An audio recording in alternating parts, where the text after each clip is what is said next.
आज की वीडियो में हम डिकम्पोजिशन टेक्निक में से एक टेक्निक देखेंगे जो कि है डाटा डिकम्पोजिशन। अब डाटा डिकम्पोजिशन के भी अपने 3 फर्दर डिफरेंट तरीके होते हैं। या तो आप इनपुट को डिकम्पोज कर देते हैं, या तो आप आउटपुट को, या तो दोनों को मिलाकर आप काम करते हैं।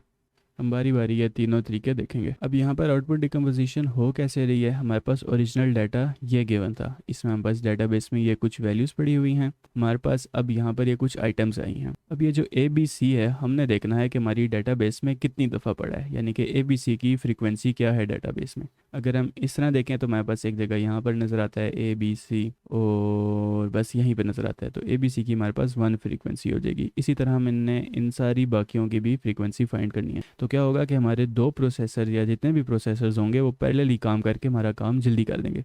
यहाँ पर देखिए हमने डाटा डिकम्पोज किया तो हमारे पास 2 टास्क बन गए। अब ये 2 टास्क डिफरेंट प्रोसेसर पैरेलली काम करके हमारा काम जल्दी कर देंगे। हमने डाटा डिकम्पोजिशन किस तरह की, हम जो अपनी क्वेरी लगा रहे थे, यानी कि डाटाबेस में जहाँ पर हम चीज़ ढूंढने जा रहे थे, जिन चीज़ों को ढूंढने चाह रहे थे उन चीज़ों को हमने आधा आधा कर दिया। यानी कि इसके पहले जो 4 पार्ट्स थे वो हमने टास्क 1 को दे दिए, और जो इसके अगले 4 पार्ट्स हैं वो हमने अपने टास्क 2 को दे दिए हैं। अब टास्क 1 क्या करेगा, सिर्फ इन 4 की फ्रीक्वेंसी फाइंड करेगा, और टास्क 2 सिर्फ इन 4 की फ्रीक्वेंसी फाइंड करेगा। एंड में क्या होगा कि जब वो फ्रीक्वेंसी फाइंड कर लेगा तो इन दो को आपस में मर्ज करके एक नया एरे बना देगा। यानी कि देखें हमारे पास रिजल्ट हम यहाँ पर स्टोर करेंगे। यहाँ से फ्रीक्वेंसी उठा के पहले टास्क 1 अपनी यहाँ पर दे देगा, और फिर टास्क 2 अपनी फ्रीक्वेंसी उठाकर इसको दे देगा। तो इस तरह करके हमारे पास एक रिजल्ट बन जाएगा जो कि हम आउटपुट डिकम्पोजिशन से फाइंड कर रहे हैं। क्योंकि यहाँ पर देखें हमारे पास आउटपुट जो थी वो बारी बारी करके आई थी 2 हिस्सों में। अब हम देखेंगे कि हम इनपुट डिकम्पोजिशन किस तरह करेंगे। अब यहाँ पे देख सकते हैं कि हमारी जो डेटाबेस थी,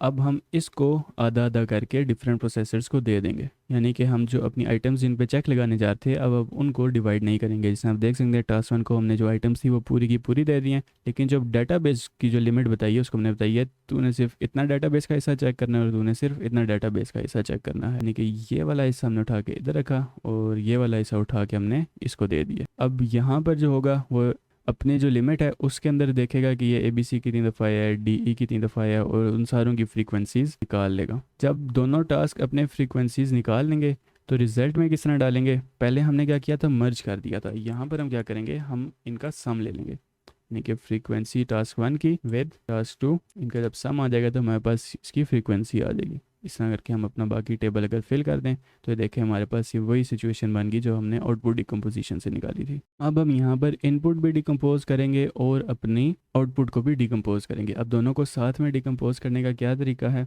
सबसे पहले हम अपनी इनपुट को डिकम्पोज करते हैं, फिर आउटपुट को। अब इनपुट को हम पहले इधर से हाफ वैल्यूज उठा के टास्क 1 को और टास्क 2 को दे देंगे, और जो हमारी बाकी हाफ है वो हम टास्क 3 और टास्क 4 को दे देंगे। इस तरह ही हमारी इनपुट डिकम्पोज होगी। अब आइटम्स को हमने किस तरह डिकम्पोज कराना है, आइटम्स को हमने आधा किया, एक हमने इस डाटा सेट को दिया। अब दूसरा डाटा सेट हम इसको नहीं देंगे क्योंकि यहाँ पर फिर ये वही सिचुएशन बन जाएगी, दोनों टास्क एक ही चीज़ फाइंड कर रहे होंगे। तो हम क्या करेंगे, ये वाला जो है आइटम्स ये हम डिफरेंट डाटा सेट को देंगे, यानी कि टास्क 3 के पास डिफरेंट हमारे डाटा पड़ा हुआ था। इसी तरह हम जो आइटम्स के रिमेनिंग 2 है इसको हम एक दफ़ा इसको देंगे और एक दफ़ा हम टास्क 4 को दे देंगे। यानी कि हमने ऑल्टरनेट कर दिया है काम। अब जब हमारे पास टास्क 1 के पास भी डाटाबेस और आइटम्स आ गई, टास्क 2 के पास भी, तो ये क्या कर सकते हैं, इनकी फ्रीक्वेंसीज फाइंड कर सकते हैं। अब जिस तरह हमने आउटपुट डिकम्पोजिशन में एंड में अपने रिजल्ट्स को मर्ज कर दिया था, कंबाइन कर दिया था, और इनपुट में हमने उसको सम कर दिया था। अब जब हम दोनों को डिकम्पोज करा रहे हैं तो वो जो आफ्टरवर्ड्स वाले काम है वो भी दोनों यहाँ पर होंगे। यहाँ पर हम सम भी करेंगे और कंबाइन भी करेंगे। वो किस तरह होगा, अब जिस तरह यहाँ पर देखें हमने ए बी सी का रिजल्ट निकालना है।